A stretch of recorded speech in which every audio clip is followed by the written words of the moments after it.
Creo que para nadie, hermanos, es un secreto que vivimos bajo una cultura de muerte en nuestro país y creo que en general en el mundo. No estamos hablando solamente de cuestiones como el aborto, situaciones de guerra, sino incluso un fenómeno social que se ha dado en nuestro país. Hace unas 2 décadas se decía que el gran bono que nuestro país tendría frente, por ejemplo, a Estados Unidos y a Europa, era la juventud de su población, que era un as bajo la manga que México tenía, a diferencia de los países desarrollados con poblaciones envejecidas que podrían impulsar el desarrollo del país. Trágicamente ahora sabemos a qué se dedican muchos de los jóvenes de nuestro país. Algunos de ellos piensan, si te dedicas a la delincuencia, puedes darte vida de rey 3, 4 años y después te van a matar, pero lo bailado, ¿quién te lo quita? Es decir, ya disfrutaste esos años de vida y de excesos. Es una forma, hermanos, muy miope de ver la vida, pensando que consiste en vivir la vida loca 3 o 4 años, esperando simplemente que te maten. Para nadie es un secreto que el mundo se está repaganizando. Lo vemos en Europa, lo vemos en Estados Unidos, en nuestro propio país. Y esto hace que eventualmente algunos grupos religiosos lleguemos a ser, si no aliados, cuando menos co-beligerantes. Es decir, luchamos hombro a hombro, a veces con católicos, con judíos, incluso con musulmanes, por aquellos valores que como creyentes en un solo Dios verdadero consideramos prioritarios para ser comunicados a la sociedad. Pero esto, hermanos, puede hacernos perder de vista que aunque podemos ser co-beligerantes, es decir, podemos luchar hombro a hombro por causas comunes, eso no nos hace iguales. Hay diferencias que todavía nos distinguen, que nos separan, y es necesario tomar en cuenta eso para entender que aunque compartimos valores con personas con quienes compartimos la fe en el Dios único y verdadero, sin embargo también tenemos abismales diferencias que representan no negociables. Acabamos de leer en el Evangelio de Mateo, el capítulo 12, versículo 32, un texto que habla sobre la blasfemia contra el Espíritu Santo, que en la tradición católica se ha utilizado como base para la doctrina del purgatorio. Vamos a hablar de eso en esta mañana, hablar de la Biblia y del purgatorio. Y como sabemos, uno de los grandes detonadores de la Reforma fue precisamente el tema de la indulgencia. Aunque esta práctica era relativamente nueva en tiempo de la Reforma, sin embargo, la doctrina y sus abusos congénitos siempre tuvieron fuertes opositores debido al escándalo y la disolución que fomentaban. Pero serían las 95 tesis donde la venta de indulgencia recibió su ataque más directo y demoledor por parte de Martín Lutero. Fíjense lo que dijo Lutero al respecto.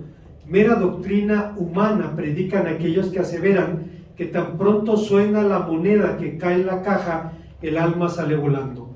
Cierto es, cuando al sonar la moneda en la caja, pero lo que asciende en la caja es el lucro y la avaricia, decía en su tesis número 28. Y después diría en la 82, ¿por qué?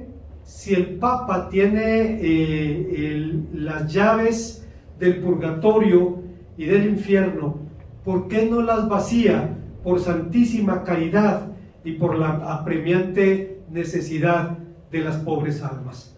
La única respuesta que los planteamientos de Lutero recibió fueron las palabras Exsurge Dominus, levántate Dios, que un puerco salvaje está atacando a tu viña. Estos cuestionamientos recibieron como única respuesta la censura y la intimidación. Dado que el pasaje que nos ocupa, Mateo 12:32, ha sido utilizado como presunta evidencia para argumentar la doctrina del purgatorio, es inevitable preguntarnos, ¿verdaderamente este texto habla del purgatorio? ¿Qué es el purgatorio? ¿O qué enseña la Biblia al respecto? A fin de buscar respuestas a estas preguntas, les invito a considerar el tema que hemos titulado La Biblia y el purgatorio. Hay cuando menos 3 enseñanzas que se derivan de este pasaje. La primera de ellas es que la salvación es un don de la gracia y no un fruto del mérito personal. El purgatorio se entiende el lugar o estado donde las almas de los justos expían temporalmente sus pecados. Tal idea es totalmente ajena a la Biblia. Si usted revisa con una lupa la palabra de Dios, no va a encontrar ni el nombre ni el concepto en sus páginas. Con todo, se ha pretendido encontrar fundamento en la Biblia para esta doctrina. Según la teología católica, la gente que ha cometido muchos pecados, aun cuando fueren pecados veniales, pero nunca ha hecho penitencia por su propia cuenta y nunca ha tratado de ganar indulgencias de ninguna clase, tiene una carga pesada que expiar. Sin embargo, Dios no solamente es misericordioso, sino también justo, y si este pecado no fuera expiado en la tierra, Él exigirá que sea expiado después de la muerte, dice la teología católica, hasta el último cuadrante, como dice Mateo 5, 26, porque del cielo no entrará cosa inmunda, dice Apocalipsis 21, 27, y la experiencia también enseña que la mayoría de los hombres cuando mueren no son suficientemente malos para ir al infierno, ni suficientemente buenos para ir al cielo, y entonces tiene que haber un lugar intermedio en donde esas personas vayan a dar. De entrada es necesario decir, una vez más, que purgatorio es una palabra que se empezó a utilizar en el siglo XI. Estamos hablando de 1000 años después de Cristo. Es claro que Cristo no lo enseñó, porque se empezó a utilizar 1000 años después. Con lo que resulta evidente que esta doctrina carece de sustento en las Escrituras y difícilmente lo tiene la tradición cristiana. Es verdad que padres como Tertuliano, Orígenes, Clemente, Alejandría propusieron la necesidad de purificar los pecados postbautismales, es decir, los pecados cometidos después del bautismo, pero es evidente que la idea de la justificación bautismal había hecho ya su aparición. Pero una propuesta semejante cambiaba la eficacia de la obra de Cristo, limitándola a los pecados prebautismales. Hermano, lo cual es ridículo, porque bautizado o no, el ser humano va a pecar. No puede evitarlo. Está en su naturaleza caída y vamos a luchar con eso toda la vida. Pero aquí se cambia el sentido del sacrificio de Jesucristo, limitándolo a los pecados prebautismales. Por ese motivo, la doctrina católica sostiene hasta el presente la necesidad de bautismo para salvación. De hecho, le llaman el verdadero sacramento de los muertos, porque en teoría la persona antes de ser bautizada está muerta. Pero si vamos a la palabra de Dios, si vamos a la Escritura, vamos a encontrar una historia no diferente, sino contraria, porque el bautismo no es, a la luz de la Biblia, el sacramento de los muertos. El bautismo es el sacramento de los vivos, de aquellos que han sido redimidos por la sangre de Jesucristo, de aquellos que han pasado de muerte a vida, de aquellos que han encontrado al Señor Jesús, o el Señor Jesús les ha salido al encuentro y los llama a que sean partícipes de la vida eterna, y entonces el bautismo se convierte en un testimonio público de su experiencia. Cuando somos bautizados por inmersión, estamos diciendo públicamente que estábamos muertos en nuestros delitos y pecados, que Cristo nos sacó de la muerte cuando el candidato es levantado de las aguas y es llamado a una vida nueva. A la luz de la palabra de Dios, el bautismo es el verdadero sacramento de los vivos, porque solamente quien ha encontrado a Cristo, solamente quien ha encontrado la vida, puede ser partícipe de esta bendición. Obviamente la Biblia contradice este punto de vista, y una valoración detenida de los textos utilizados como evidencia de la doctrina del purgatorio demuestran su discrepancia con el espíritu y con la letra de la palabra de Dios. Dijimos hace un momento que Mateo 12:32 ha sido utilizado como evidencia para la doctrina del purgatorio. Así que es necesario preguntarnos si realmente ese pasaje habla del tema. Dado que el pasaje dice, pero al que hable contra el Espíritu Santo no le será perdonado, ni en este siglo, ni en el venidero, los defensores del purgatorio infieren que el perdón puede obtenerse también en el otro siglo. Gracias, hermano David, en la era venidera. Pero como resulta evidente, el Señor Jesús hablaba aquí de la blasfemia contra el Espíritu Santo.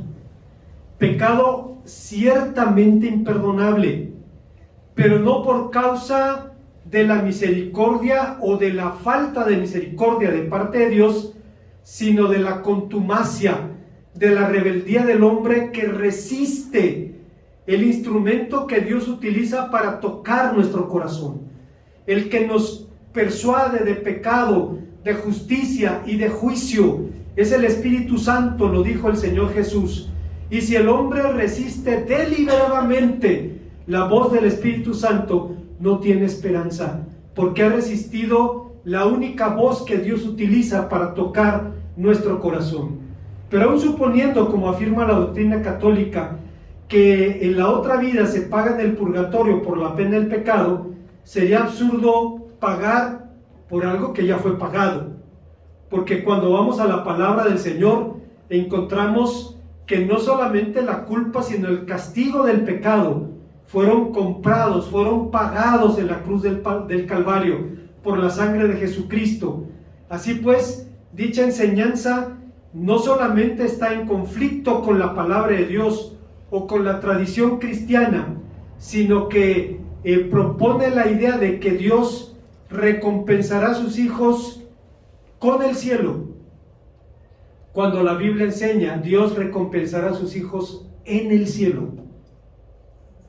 Allí compareceremos delante de Él para ser juzgados por nuestras obras y recibir nuestro galardón. No por buenos, no por santos, por la pura gracia de Dios. Por ese Dios que nos compró con la sangre de su Hijo y nos ha dado una promesa de vida eterna de la que podemos participar. Por su misericordia, Dios está dispuesto a otorgar vida eterna a los que confían en su Hijo. Hay una segunda enseñanza en este pasaje. El texto nos enseña que la salvación es segura, que no es a prueba. Durante el desarrollo del judaísmo, algunos rabinos propusieron que Dios juzgaría a los hombres poniendo en equilibrio sus buenas y sus malas obras, y que en el caso de aquellos que no alcanzaran el equilibrio necesario, sería imprescindible una provisión especial. Fue en ese tenor que el libro apócrifo de Tobías dice: mejor es dar limosna que acumular tesoros, pues la limosna libra de la muerte y limpia todo pecado. Tobías 12 del 8 al 9. Según este criterio, la limosna gana méritos y permite que la persona pueda obtener de esa manera perdón. La lógica de la doctrina del purgatorio sigue exactamente las mismas pautas, aunque de forma un poquito más sutil. Normalmente la tradición, la tradición católica reconoce que la salvación es por gracia, pero sostiene que aunque la pena eterna del pecado ha sido perdonada, de cualquier manera debe pagarse una pena temporal. Déjenme decirles esto. En teoría, la Iglesia Católica cree que la salvación es por gracia. El teólogo católico más grande de los últimos siglos, Hans Küng, escribió un libro maravilloso que se llama Justificación. Y usted lo lee y es la doctrina bíblica. Y entonces usted se pregunta, ¿por qué, si es católico, presenta la doctrina de la justificación de forma tan clara y contundente? ¿Por qué somos diferentes entonces? La respuesta es muy sutil, pero la diferencia no está en el qué, sino en el cómo. La salvación es por gracia, estamos de acuerdo. De hecho, en los 90 la Iglesia Católica firmó con los luteranos una declaración de fe diciendo la salvación es por gracia sin obras, y ahí la firmaron. ¿Por qué entonces somos diferentes? Porque un evangélico dice, si la salvación es por gracia, entonces es entre Dios y tú. Nadie va a decidir por mí. Nadie se puede entregar a Cristo por mí. Tengo que hacerlo yo.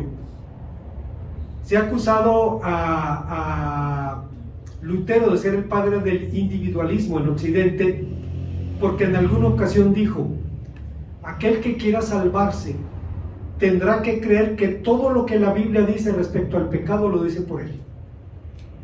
Y todo lo que la Biblia dice respecto a la salvación lo dice por él.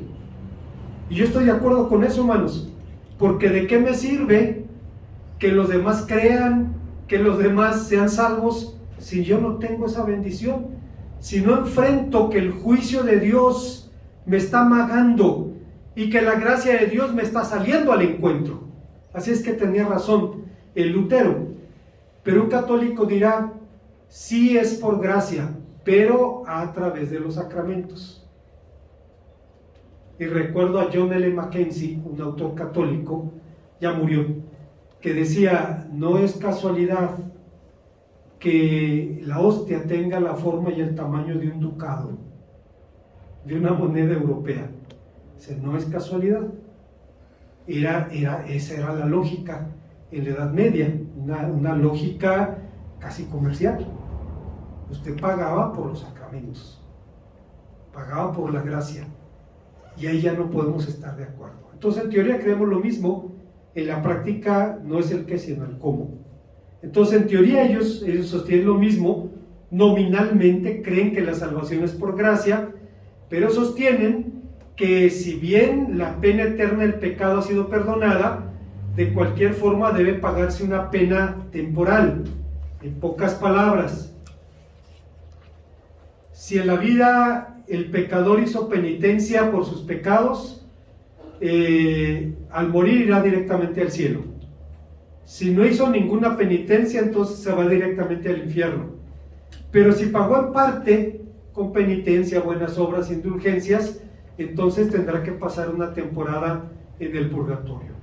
Esto significa que un católico puede, fíjese usted, puede despertar esa persona antes de ser católico, puede despertar estando condenado eternamente. Ese día se bautiza, obtiene la salvación.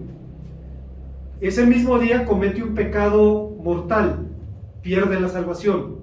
Ese mismo día va y se confiesa y hace penitencia, recupera la salvación. Y hermanos, este es un ciclo que se repite a lo largo de toda la vida, y es la razón por la cual para ellos lo importante en los hechos, hermanos, es verdad, no es cómo vives, sino cómo mueres. Al final hay que morir en estado de gracia, y la esperanza es pues que le traigan al sacerdote, le dé los santos óleos, y ya, tener la entrada segura al cielo, independientemente de cómo haya vivido esa persona. Obviamente, hermanos, un modelo así contradice a la palabra de Dios. No hay ningún lugar en la Biblia para esto. Eso significa que esta condición puede repetirse a lo largo de la vida, pero lo único importante es morir en estado de gracia. Por todo lo anterior, se intuye lo que la doctrina católica dice abiertamente. Ellos dicen, es un dogma universalmente aceptado que el hombre en unión con el Espíritu Santo debe merecer el cielo por sus buenas obras. Podemos realmente merecer el cielo como nuestra recompensa. Debemos batallar para ganarlo. Tenemos que ganarnos el cielo. Y hermanos, se eriza la piel cuando uno lee esto, porque no podemos hacer absolutamente nada para lograr el cielo por nosotros mismos. Sin Jesucristo es imposible. ¿Qué enseña la Biblia sobre la seguridad de los creyentes? A diferencia de esa salvación, en la que no existe una vinculación segura entre la justificación lograda por el bautismo y la obtención de la vida eterna, la justificación bíblica y la salvación son inseparables. A la luz de la Biblia, si usted ha sido justificado, entonces es salvo y puede tener la seguridad de esa salvación. no es pecado de presunción, como se nos acusa también. Debemos recordar que la palabra de Dios dice: el que se gloría, gloríese en el Señor. Lo único que tendríamos que presumir es a Cristo, nada de nosotros mismos. El que se gloría, gloríese en el Señor. No es pecado de presunción, es sencillamente un testimonio de una obra que el Señor Jesucristo ha hecho una vez y para siempre. Por eso, hermanos, la justificación bíblica promete salvación del castigo, pues mucho más, estando ya justificados por su sangre, por él seremos salvos de su ira, dice Pablo en Romanos 5:9. Si una persona es justificada, entonces su entrada al cielo es segura. Y el apóstol San Pablo también dice: a los que predestinó, a estos también llamó, y a los que llamó, a estos también justificó, y a los que justificó, a estos también glorificó. La justificación bíblica es una declaración irreversible de Dios, por lo cual las Escrituras preguntan: ¿quién acusará a los escogidos de Dios? Dios es el que justifica. ¿Quién los condenará? Cristo es el que murió. ¿Quién nos separará del amor de Cristo? Antes bien, en todas estas cosas somos más que vencedores por medio de aquel que nos amó. Evidentemente, la Iglesia Católica utiliza el purgatorio para motivar a sus creyentes a vivir piadosamente, lo cual no está mal, porque todos los grupos cristianos anhelamos lo mismo. Si no existiera el purgatorio, dicen, los creyentes vivirían sin temor al pecado. Pero la Biblia nos dice que realmente una persona que ha creído en Cristo no puede vivir para practicar el pecado. 1 Juan 5:6 dice el apóstol: no puede permanecer en el pecado. Más aún, un verdadero cristiano no solo no puede vivir en justicia por fe, sino que también tiene la seguridad de la vida eterna. 1 Juan 5, del 11 al 13, dice el apóstol San Juan: esta es la verdad que os anunciamos. Dice que tenéis vida eterna, y la vida eterna está en su Hijo.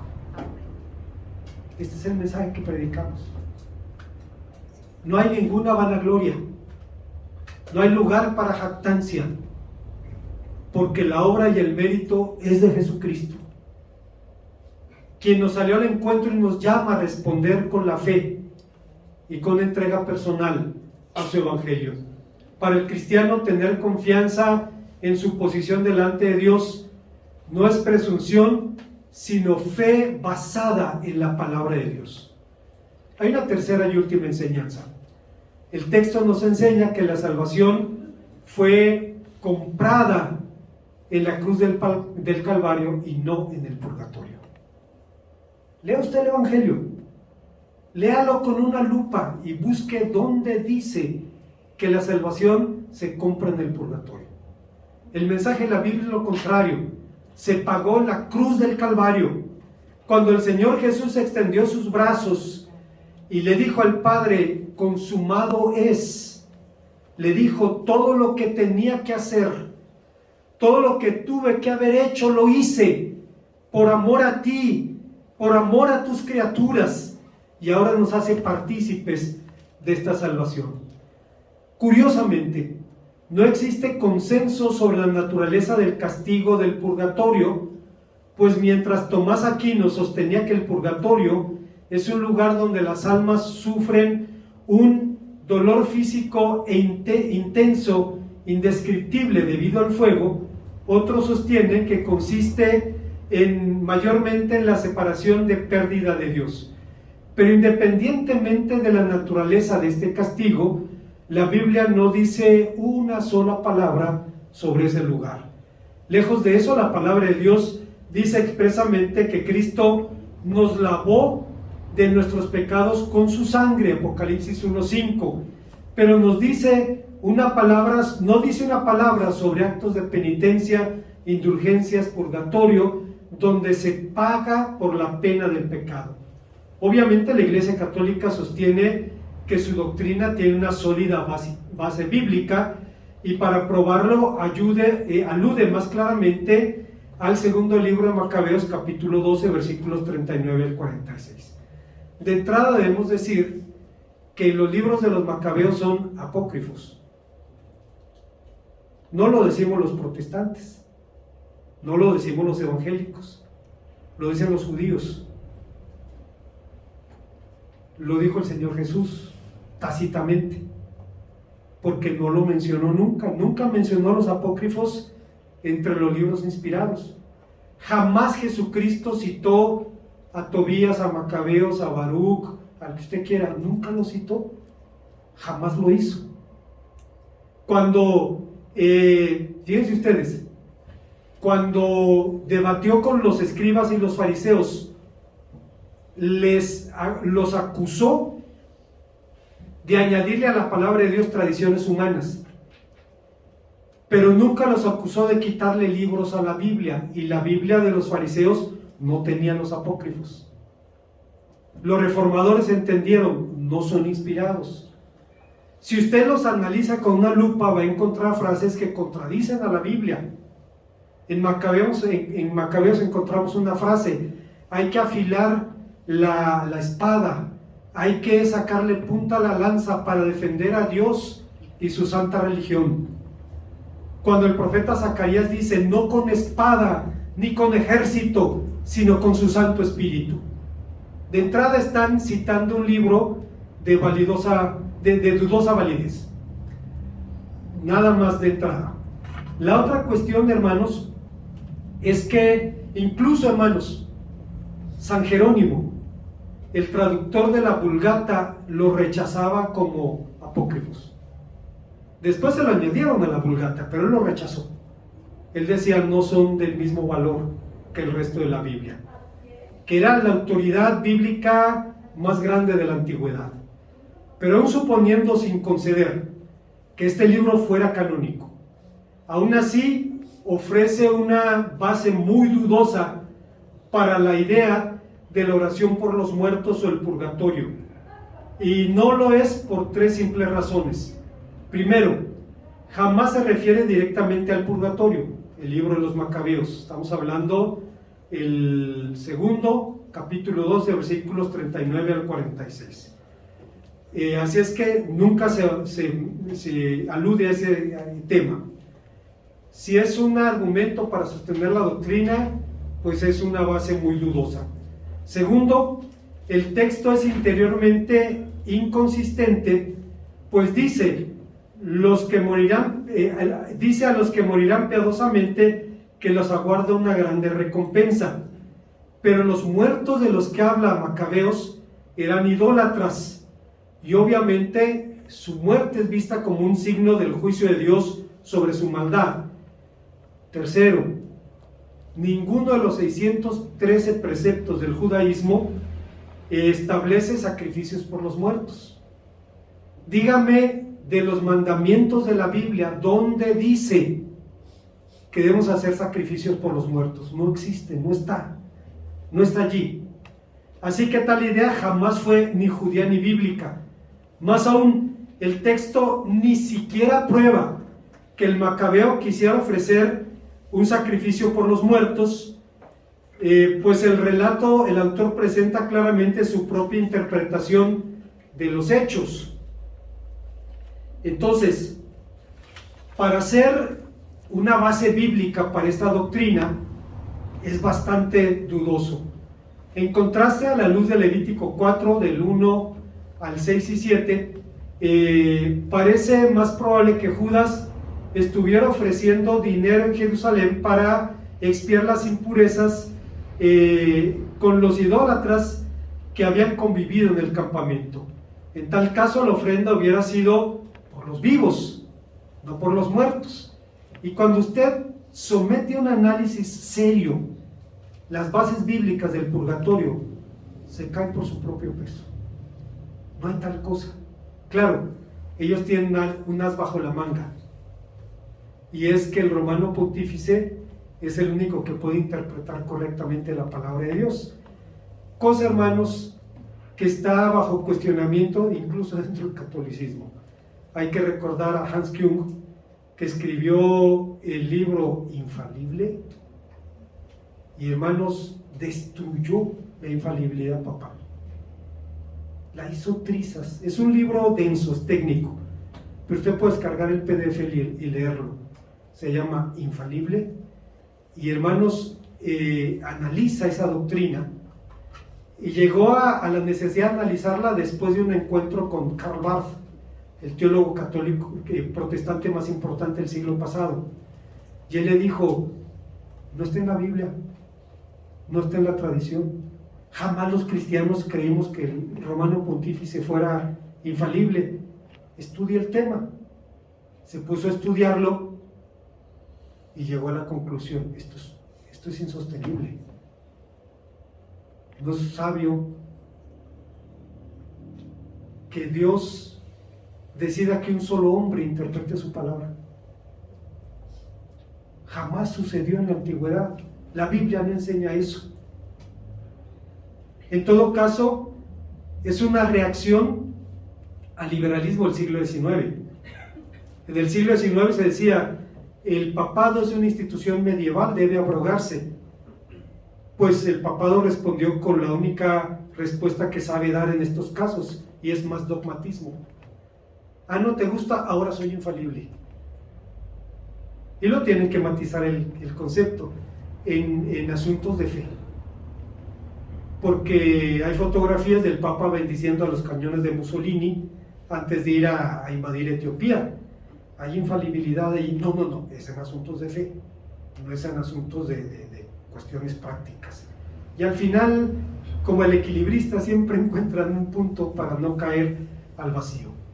Bueno, un texto más que se utiliza para argumentar el purgatorio es Mateo 5, 25 al 26, que dice: ponte de acuerdo con tu adversario, entre tanto que estás con él en el camino, no sea que el adversario te entregue al juez, el juez al alguacil, y seas echado a la cárcel. De cierto te digo que no saldrás de allí hasta que pagues el último cuadrante. Según los defensores del purgatorio, en el texto, Dios es el juez, el adversario es el diablo, el alguacil un ángel, y la cárcel el purgatorio. Pero, hermanos, comentaristas bíblicos serios, católicos, como el padre Pierre Bonnard, un sacerdote de origen francés, diría: sobre el versículo 26 se ha apoyado a veces la idea del purgatorio como sobre 18:34, sin duda equivocadamente. El purgatorio, el participio presente reconcíliate, indica que se trata de una acción, de una medida concreta a tomar lo más rápidamente posible, y no de una actitud general o de una bondad de carácter. En síntesis, la salvación bíblica no necesita un lugar como el purgatorio, donde las almas se vuelvan cada vez más agradables delante de los ojos de Dios.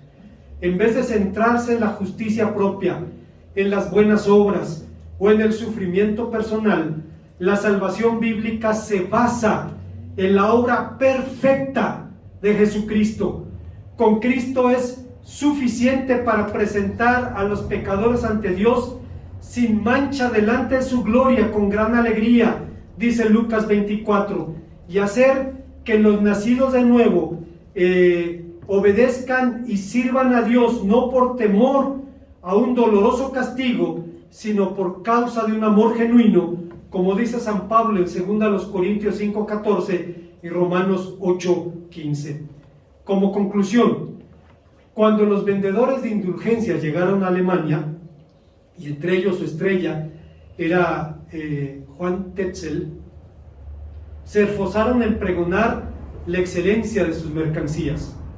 Aunque teóricamente la compra de indulgencias debe estar precedida por la genuina contrición y penitencia, los traficantes del cielo omitían esos pequeños inconvenientes para ofrecer, escuche usted, los pasaportes para franquear el furioso océano y llegar con derechura al paraíso. tan atrevido era su pregón, que ofrecían perdón contractual, escuche usted, incluso para el que hubiera violado a la Madre de Dios. Obviamente, los resultados de semejante manoseo solo contribuyeron a empeorar la condición moral y espiritual de la cristiandad y a levantar airadas voces de condena contra los abusos primero y contra la doctrina después. Sin embargo, la idea del purgatorio obedece a una filosofía religiosa que se parece más al libro de los muertos de los egipcios, donde se representa Anubis poniendo en la balanza el corazón del hombre y una pluma en el otro platillo. Está en el libro de los muertos. Esas imágenes son más representativas del purgatorio que las enseñanzas de la Biblia. En la Biblia no ocurre eso. Así que tenemos que preguntarnos, ¿realmente vale la pena ocuparnos de un tema como este? Seguramente la mejor respuesta a esta pregunta está en las palabras de Juan Calvino. Yo no apruebo la opinión de algunos a quienes le parece que debería hacerse de la vista gorda respecto al purgatorio y no hacer mención de él, de lo cual dice surgen grandes debates y se saca poco provecho y edificación.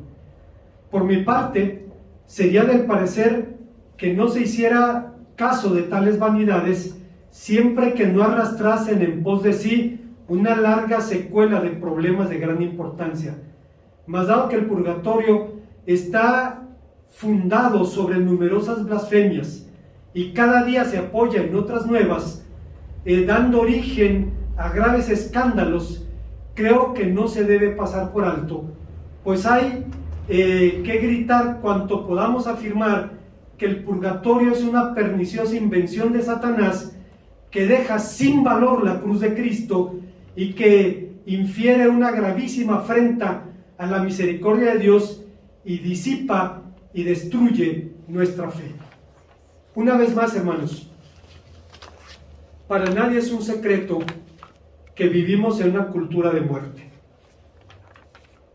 El narcotráfico, el aborto, la santa muerte es una opción religiosa ahora, imagínese usted. Para nadie es un secreto que el mundo se está repaganizando. Hay que ver el crecimiento de Wicca y otros movimientos de brujería en Estados Unidos. En México tienen siglos de existencia. Y por eso eventualmente católicos y evangélicos luchamos hombro a hombro contra esas cosas, pero no nos convierte en aliados, nos convierte en co-beligerantes. Luchamos contra el mismo enemigo, pero no somos iguales. Es verdad, hay un 97% de doctrinas que compartimos, pero hay un 3% de no negociables. El mismo porcentaje que distingue un chimpancé de un hombre, exactamente el mismo porcentaje. Perdón, hermano Sergio, ya lo había mencionado, pero voy a hablar del pecado de mi hermano Sergio.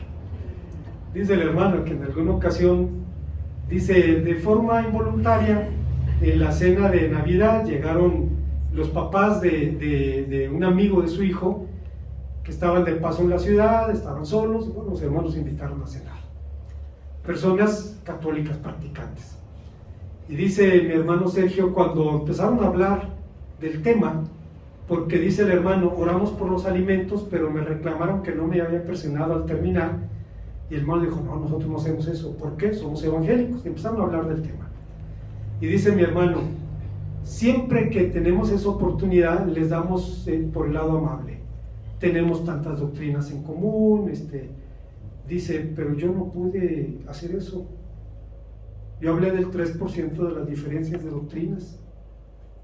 Dice, con la Biblia en la mano. Y dice, y las personas pues no tenían palabras para objetar lo que les estaba diciendo. Y me dice el hermano Sergio, mea culpa, dice, me confieso, ese es mi pecado. Luego he pensado, le di la absolución, pero no le di la penitencia. La penitencia, siga haciendo eso. Siga predicando a Cristo, no hay ningún problema. Esto nos permite ver, sí, compartimos mucho. Y eventualmente luchamos hombro a hombro. pero no somos iguales. Y lo que nos hace diferentes no es nuestro protestantismo, es Jesucristo y la enseñanza de la Biblia. Oremos al Señor. Gracias, Padre Santo, porque nos permites una vez más venir a tu palabra y encontrar que nuestra fe en Cristo se reafirma, que su obra fue perfecta, que fuimos comprados una vez y para siempre, y que podemos, Señor, descansar en esa seguridad. Te bendecimos por eso, en Cristo Jesús. Amén.